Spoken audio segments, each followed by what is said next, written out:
The description for museum director originally said the museum was looking to attract a more diverse audience while, quote, maintaining the museum's traditional core white art audience. My name is Colette Pierce Burnette, and I have the honor and the pleasure and the gift of serving as the president and chief executive officer for Newfields. We the Culture was the first exhibit opening under me. This is a step in us moving towards becoming an anti-racist institution. Y'all think too small, I got big dreams. You just starting, I'm way ahead at the end scenes. Colette Pierce Burnette, painting a new picture for arts in Central Indiana, changing the scene and vibe at Newfields through inclusion and diversity. How she's weaved her way from engineer to college president to leader of an Indiana cultural gem. Colette Pierce Burnette, my guest this week on the Business and Beyond podcast.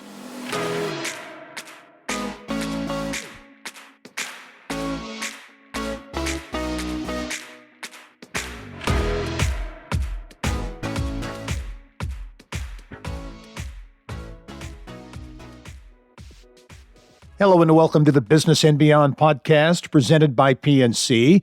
I'm Gary Dick. Well, they had her at hello, almost. It was the Newfields mission statement that touched Colette Pierce Burnette's heart.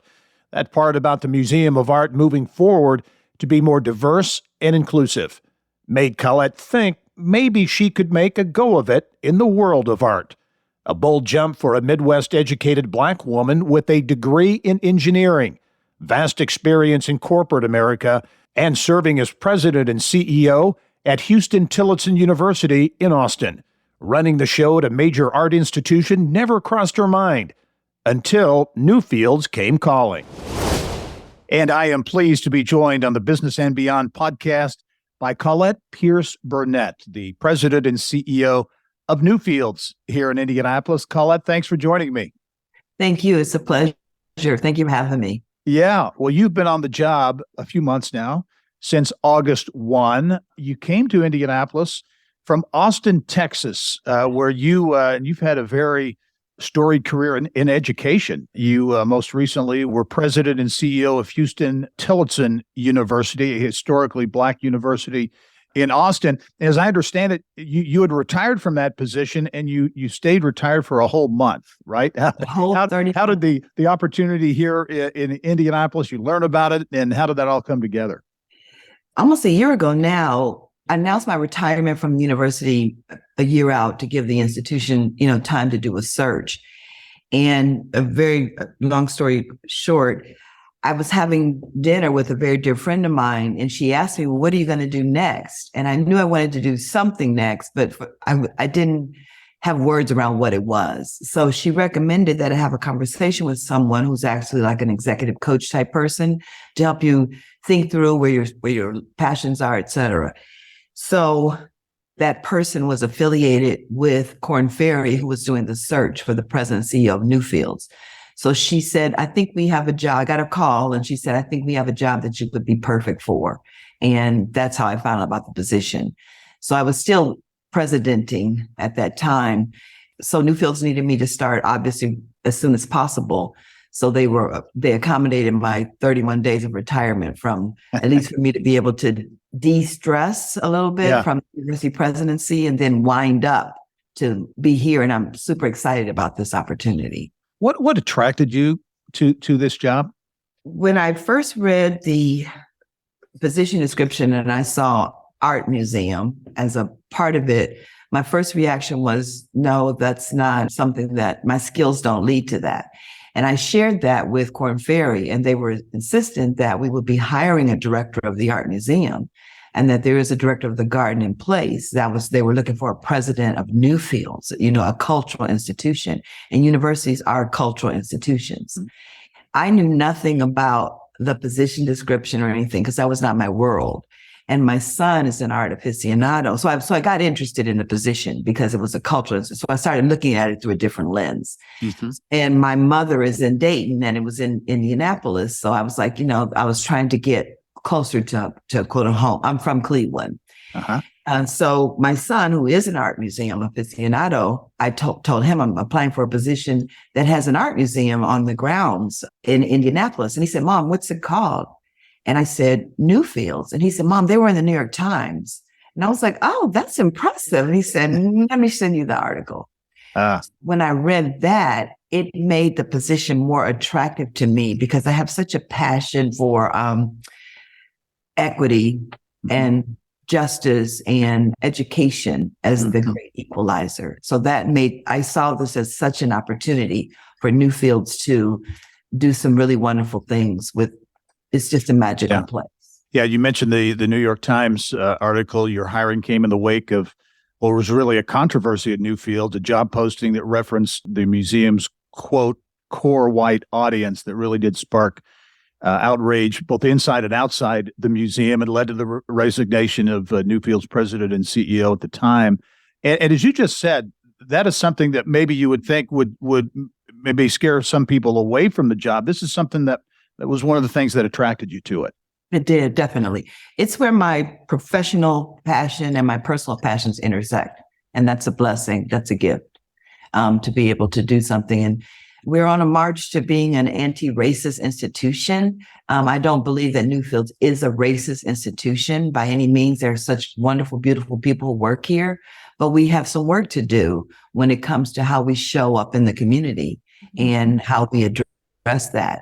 And we're making great strides towards that. And that's exciting to me. And we have we're a learning lab. The art museum is one of the best in the world. We have a phenomenal collection. We have tremendously wonderful park. We have a tremendously wonderful garden. So there's so much opportunity for us to enrich lives. Who would shy away from that? Yeah. You talk about, I know in doing some background, you talk about a renaissance of sorts that's underway at Newfields. Talk about that momentum, change. You mentioned work that needs to be done in the community. Talk about how all of those things, in your view, are coming together right now. It's several things. The concept of renaissance is a renewal. When you say the Renaissance moment, it's a renewal, it's a transformation.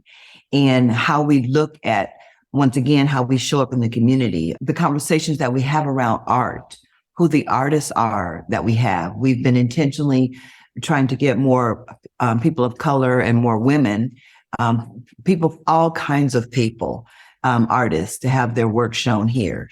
Even here in the way that we do business, where we think through a lens of how this impacts our guests, our members, and not just focusing on it's easy for Newfields. We can get caught up in our own bureaucracy on how we do things.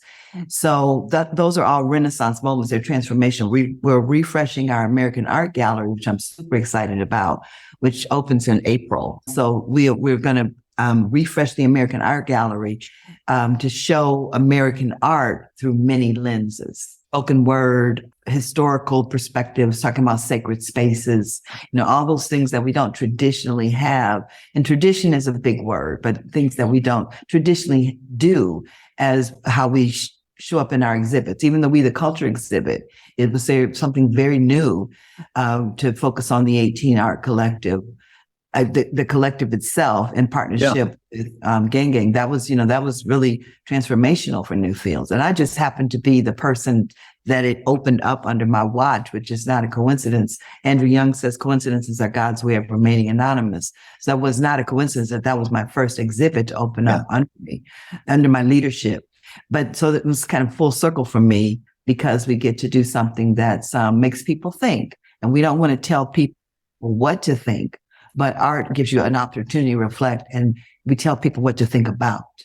Yeah, we'll talk about it. I wanted to ask you about that first exhibit under your watch, We the Culture, showcasing the work of 18 Black artists. Talk about the exhibit, why it's special to you, perhaps, given the circumstances and everything involved here. It seemed to be very appropriate that would be the first exhibit to open under your tenure. So, the annual meeting in May was where I was announced, introduced to the community. And my husband and I came here for that annual meeting, and it's a joint board meeting to the Board of Governors, the Board of Trustees. They have a joint meeting, and then we have the annual open membership meeting. So I was introduced at that meeting. So afterwards, I was in the lobby there in our pavilion, just meeting and greeting with people. And I got to somehow, crowds move and shift. I ended up being introduced to, I would think, maybe 8 of the artists at once. And I felt like they were my family because, I'm a Midwesterner. They're Midwesterners. Indianapolis and Cleveland have a lot of similarities. And I really felt like I was meeting members of my family. It was just a weird moment for me. And the video introducing We the Culture was shown at the members meeting. And in that video, they talk about some of the members of the 18 talk about their personal stories. And it really made me well up because as a child, my mother used to take me my sister and I to every museum in Cleveland, and she would drag us there. She got 2 weeks vacation, and she would drag us there. And I have distinct memories of not really seeing myself in the art, and I really didn't want to go. So here I find this collision in my own life where I have an opportunity to be responsible for a museum that is bold and brave to sponsor these beautiful artists. And I felt like this, just a passionate collision for me. And the art itself is just extraordinary. And their stories are very similar to my own on how we progress into spaces that we weren't normally welcomed in, either intentionally or unintentionally. It doesn't matter, that you don't see yourself in. That was just a magical moment for me. Yeah. And when we had the actually open up, when the exhibit actually opened and we had it open to the community, it was packed in here. I like to say that we have a responsibility to build a beloved community. And that night was a reflection of building a beloved community because you had a little bit of all walks of life here in the museum. So it was a good moment. Describe your vision for Newfields, and also maybe for some people listening who say, okay, Newfields, that's the Indianapolis Museum of Art, right? Well, it is, but it's a lot more. I mean, as you look at the campus and the grounds and the gardens, all the things that it encompasses, talk about kind of the Newfields as an entity and some of the exciting things you see happening there in the coming months and years. So we have 152 acres. It's massive.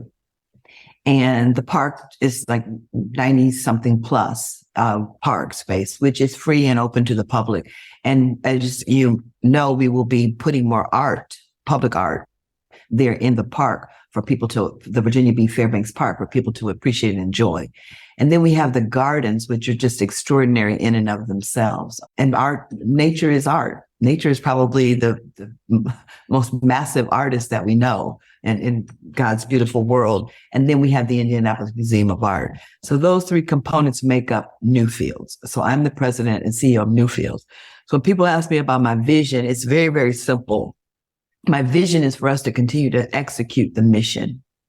And the mission is to enrich lives with exceptional experiences with art and nature. So the vision is that we can continue to create these wonderful, safe, brave, extraordinary spaces for people to be able to come and enrich their lives. Even if you're not an art historian, or you're not a horticulturist, or you're not an outdoors person, there's really something for everyone here. And we want to continue to be that anchor institution for Indianapolis. And I've said this often, where I know that I see life as a series of assignments. And I know that my assignment will be over when I hear 2 people talking, and one is saying that they're going to Indianapolis and the other one is saying, oh my gosh, you have to go to Newfields because it will change your life. That's when I know my assignment is over, because we've achieved that kind of prominence where you're a must-see in Indianapolis. Yeah, when you talk about conversations like that, talk about, because Newfields and other arts and cultural institutions, I think, without question, play just such an important role in quality of life, quality of place, economic development, the ability to keep talent, attract talent. How do you see IMA and Newfields playing a role in that regard? So when you're a university president, the whole concept of town gown, and there's so many similarities to being a university president and being a president of a cultural institution. I mean, several similarities, several. So when you're a university president, part of your mission, the whole concept of town gown relationships, is what the role you play in the development of the community that you serve. So you want to, like you said, the quality of life, but also attracting people to the region and attracting people. And also we are a business. You know, you're a university president. That's a bad word to say that. Yeah, but it's true. You know, yeah. It's the same thing here. This is a business, and we want to run it in such a way that we bring people who want to work here, live here, play here. We want to be able to appreciate and sponsor other entities in the community. That's one of my goals, is that Newfields will be, we want to partner with other institutions. We have a meeting soon with Butler University. I had a great meeting with their president to see how we can partner to coordinate all kinds of ways, the exchanges for students, as well as the development of this region, because we're neighbors, how we can partner to make sure that we're being good neighbors, we're being good stewards of the missions that we both have. So, and then I want to build more corporate partnerships, not just with, this is important because it is a business, with sponsorships. So that helps us to be able to offer programming to all citizens, but in other ways that we want to be good partners with corporations on meeting missions. Mm-hmm. So I've had some wonderful conversations with Bank of America, so that how we could really talk about some of the things that are important to Bank of America as an institution, and how Newfields can support that through camps, or we're about to install a flower and vegetable garden. So when you talk about food deserts, where you bring people here to have conversations about it in the space that is conducive to those kind of conversations, to spark creativity and unleashing intellect. That's what cultural institutions, that's what we're responsible for. So people don't like to put revenue conversations around that and expenses, but the reality of it is that's really a part of the larger conversation. We are a part of the economic engine in the community. Yeah. As you look at the potential of Newfields, you know, the term world class is used a lot in various contexts, sometimes maybe overused, but in your view, as you look at Newfields and what it is, what it can become, do you see that as truly a world-class institution? Hands down. And I'm biased. I own my own bias, but I'm also a realist. For example, the Philadelphia Flower Show is an international flower show. So we will have a display there. It's massive, and we are representing Indiana. We're representing Indianapolis. All of we'll have native plants from Indiana there. So we're putting ourselves as Newfields, our brand, in front of the world, because it's an international flower show. It's one of the known flower and garden shows. It's much, much bigger than what we think of a small local flower and garden show. So we'll be putting Indianapolis on the map, but Indiana on the map, because we're going to be talking about Indiana native plants, have those on display, et cetera. And King Rhodes, who is one of the 18 artists, he has done the mural for us. So we're continuing those partnerships, because we're not one-off. Back to your conversation about Renaissance. Yeah. Renaissances are movements, not moments. So these are not one-off relationships for us. Even the Looking Glass Alliance that we're partnering with, which is people from our community of different walks of life, advising us and partnering with us on the refresh of the American Art Gallery. So this is part of that Renaissance, and that continuing to build these strong partnerships. So King Rhodes has done the mural on the outside of the structure, and it's huge because it's going to be in the Philadelphia Convention Center. And we've got Jonathan Wright, who's our director of the Ruth Lilly Garden. He has a very long title, but Jonathan's, he's a creative, and he's got us positioned at a very key place. You go to these shows and you walk around in different squares, and some people have this, they get that spot. We got a spot like that. And we're there to represent Indiana. I mean, of course, Newfields brand is important, but the reason we choose Indiana, because we want to tell people that we want to build the relationship of what, not the impression of how people feel about Indiana. And that's it. That's coming up really, really soon in March 4th through the 12th. And we're there on display for people from all around the world. It's similar to South by Southwest for tech people. It's that kind of show for the flower and garden show. Yes, exactly. And you mentioned technology, and technology has been a part of your background, to be sure. And when we come back from the break, we'll talk about your path to the CEO role at Newfields. When we come back, interesting journey that you've had and your experiences and how that's shaped you and your leadership position at Newfields. That when we return on the Business and Beyond podcast. Stay with us.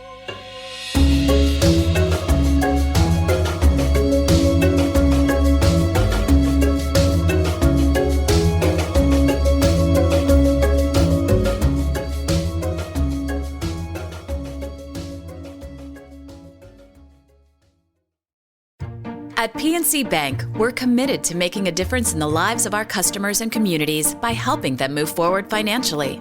As a Main Street bank, we try to do right by our customers with every encounter. Our local teams offer personalized financial advice to help guide you in making the best decision. We're proud to be part of your community. PNC Bank. See how we can make a difference for you at pnc.com. Copyright 2022, the PNC Financial Services Group, Inc., all rights reserved. Welcome back to the Business and Beyond podcast presented by PNC. My guest this week, Colette Pierce Burnette. She is the president and CEO at Newfields. Been on the job since August 1, already making a real difference in the operations there at Newfields, and has an exciting vision for the future of that important asset for Indianapolis. Colette, we talked a bit about Newfields in our first segment. I think it's interesting, your path to this role varied. Your experiences are very interesting. You grew up in Cleveland, right? So you're a Midwesterner. Born and raised, as they say. I went to John F. Kennedy High School. I'm a proud product of Cleveland Public Schools. And I'm from a very large family. So I went to, and I'm a true Buckeye. I grew up in Cleveland. All the 3 C's. I went to school in Columbus, and my first job was at Procter & Gamble in Cincinnati. So I've lived in all the 3 C's. And then I married a military officer. So I would have been in Ohio my whole life if it had not been marrying a military officer who was stationed at Wright-Patterson there in Dayton. In Dayton, yeah. Mm-hmm. What? So you went to Ohio State, and your degree was industrial and systems engineering, right? That's correct. So you started your career. You were an IT, you're chief information officer. So this whole museum stuff, very different than how you started out, right? Yeah, you don't know. You can have a plan for your life, and they say God laughs at your plan. I am like a living example of that. But I read that a Swedish philosopher whose name I cannot pronounce, and so I don't want to mess up the name, but I read this Swedish philosopher, something from him, and he wrote that basically that we learn backwards to live forward. So if I look at my life in hindsight, every assignment, once again, is preparing me for where I'm going. So even my background in IT served me very, very well because, and as an engineer, I had a very fruitful career as a corporate person. And I was good in math in high school. Black female, good in math, graduated in 75. Everybody was trying to hire Black women and Black people in engineering. So I was a commodity, so to speak. And being good in math, I was just recruited by Ohio State to come to their program. And I'm a diehard Buckeye. I love Ohio State. So that was good for me because it gave me a good stellar career, and I learned a lot. And we've traveled all over the world, so it really stretched me as a person. And my husband went to retire, and it was my turn to really think through what I wanted to do with my life. So I took a leap of faith and took a job teaching because I've always appreciated what my own education did in my life. So, and I have a passion I like to see people grow. That's like an innate passion. It took me years to be able to articulate that in that way. And equity has always been, I was always the only woman and definitely the only Black woman in many circles of my life as an engineer and then as a corporate person. So I started teaching technology because that was when technology was becoming a way of life, not just the business part of it. Right. As we know now, it's in all of our lives. So that was that transitional period. And I got in higher education, and I'm driven, no off button. So I just kept, working hard, and I eventually made it to the presidency. I was in higher ed for 22 years. So my career was split in half, 23 years as a corporate person, and then 22 years as a, wow, I'm old. As I said that, now that doing the math in my mind. Well, how did those experiences, those are varied and vast. You've got the corporate world, technology focus, that engineering background, and then higher education, both in the classroom and then from an administrative standpoint, leading a university. How did that all, come together to shape who you are today and your leadership position again at Newfields? So leadership is leadership. A good leader, you surround yourself with people that are smarter than you are in their areas of expertise, and you're a bridge builder, you're a relationship builder, you manage conflict well. All my experiences have taught me the do's and the don'ts of those moments. And, one thing that I learned from the higher ed world is that it's important to preserve legacy and tradition, while simultaneously, for you to be successful, to foster innovation and transformation. And the IT person in me, the technology person in me, that's a constantly, like, you can't sit still. You would become a dinosaur very quickly if you don't stay current. So as in leadership, it's the same concept when you're leading an entity. So all that comes together for me, where art is preserving history and legacy. That's what art is, in capturing something in the moment, while simultaneously encouraging innovation and transformation to keep the IMA and the garden, in fact, and the park, in fact, attractive at all times. So you can't sit still on your laurels. It's a constant transformational. And I've learned that over time, just because of the career path that I've had. And then also my husband's career of us living all around the world, I've come to appreciate that there is a really big world out there. Mm-hmm. This is not the US of the world. Mm-hmm. There's a vast world out there, and it stretches you to really think in that way, that the world is not just revolving around you. Mm-hmm. And there's such beauty in the diversity of that. I mean, that's in the environments I've been in, the more diverse they've been in, the more productive they've been. Yeah. Talk about that, because you mentioned living around the world. Your husband, a retired Air Force lieutenant colonel. And so you've lived in some places all over the world. Talk about some of the places you've spent time in. Turkey is the most astounding and probably top of mind for me because of the earthquake there, because there was a small earthquake when we were living there. And I remember the buildings, and our building was, rocking back and forth. And living there, I went there thinking, oh my gosh, we're going to be in the middle of the Middle East. And it was there in Turkey that I realized that we're more alike than we are different. They have fears, they have pain, they have joy, they have love. I mean, we're all humans. And I went there with this stereotypical, in my mind, camels walking around and, this just stereotypical, like Middle Eastern moment. And I was hesitant to go there, but I had a phenomenal experience. In fact, my husband had got an assignment to come back to the States, to the Pentagon. And I was like, it's not time to go, but you don't have a word to, you don't have a say in that. Right. So you liked it. You liked it that much there in Turkey? Oh, I loved it there. Yeah. I loved it there. I really loved it there.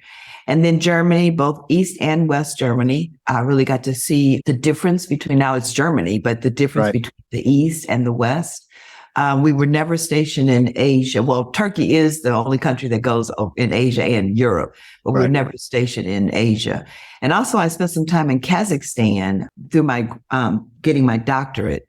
I got my doctorate very late in life to get the college presidency. I had to get a doctorate to get the presidency. So I did it to get the presidency. And I went to Kazakhstan, which was another affirmation for me that we're more alike than we are different. Mm-hmm. So with my travel with my husband, we lived in all the parts of the of the country. Where I got that. We lived in all the quadrants of the country, and we're vast in and of ourselves. I mean, you could travel across the U.S. and think you've gone through 4 different countries, right? Because it's so different cultures across the country. And I love Texas. Texas thinks it's a country. But a really good journey in Austin, Texas. It's just a prosperous, wonderful city, which prepared me to come here for Indianapolis. Yeah. Because my life there. And I led the mayor's task force on institutional racism and systemic inequities in Austin, Texas, which prepared me for many of the conversations I find myself in Newfields' journey. Mm-hmm. But so you're always prepared for where you're going. You don't know it in that moment. Yeah. But you're always prepared. All right, you've been on the job now for about 6 months, so half a year. You're kind of getting settled in. As you look at what's next, or where Newfields is today, and where you'd like to see things, go over the next year or two here, what's that vision? So we're in the process now. We're in the process. I'm going to actually go public with the search for the director of the Indianapolis Museum of Art. Yep. That is one of my major initiatives. Like that's something that's in my day right now. So like at the end of the day, I feel like I have to have accomplished something with that. Yep. So that's top of mind for us, to be able to bring someone in who's transformational and really leans into the Renaissance moment when it comes to art museums in particular. So we have a lot of plans for how we have 3 major projects: the Woodland Walk, which is connecting the park easier to connect the park with the main grounds, if I can use that terminology.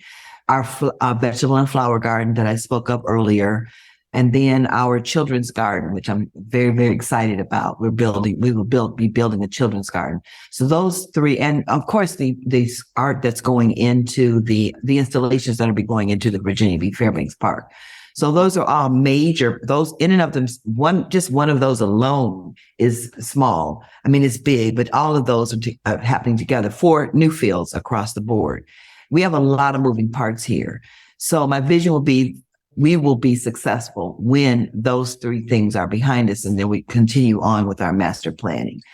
We're in the process of rethinking our strategic plan. It's a 10-year plan, 2018 to 2028.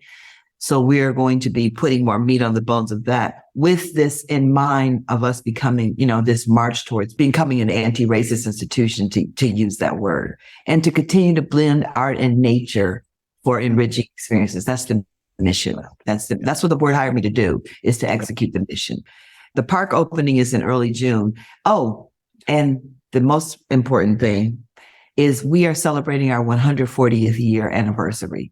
That's number 1. That's big. Yeah. Yeah, that's big. So we're going to have all kinds of activities leading up to this big brouhaha that we'll have as a celebration of 140 years. And to tell our beloved community that we're doing things for us to be here another 140 years. Yeah. So that's really timing wise, a great opportunity to kind of connect or reconnect, however you want to put it, with the community. Yeah. Because our founder, May Wright Sewell, was a suffragette. I mean, she was an activist, and she, had a vision for art to be, an important. She probably wasn't using the words "beloved community" like Dr. King lived it, but in effect, that's what she was doing. I mean, the Propylaeum. She's founder of many long-standing institutions here in Indianapolis, and she was a force within herself, and she is our founder. Mm-hmm. Yeah. So we don't really tell that story very well. And that's a challenge that, organizations often have, is you get so busy being busy that you don't tell your story, your narrative, to help people connect themselves to the history. So we have a lot of exciting things planned for that 140th. Yeah, a great story to tell indeed. Colette Pierce Burnette, the president and CEO at Newfields. Colette, really great to have you in Indianapolis and leading such an important institution for our community, our state as well. So thank you for joining us. And again, welcome to Indianapolis. Thank you, sir. I really appreciate it. And thank you for joining us on this episode of the Business and Beyond podcast presented by PNC. It is a weekly conversation with achievers in business, sports, entertainment, and beyond. And you can download all of our episodes, more than 100 episodes, and get Indiana business news 24/7. All you have to do is go to InsideIndianaBusiness.com. I'm Gary Dick. Thanks for joining us. We'll see you next time.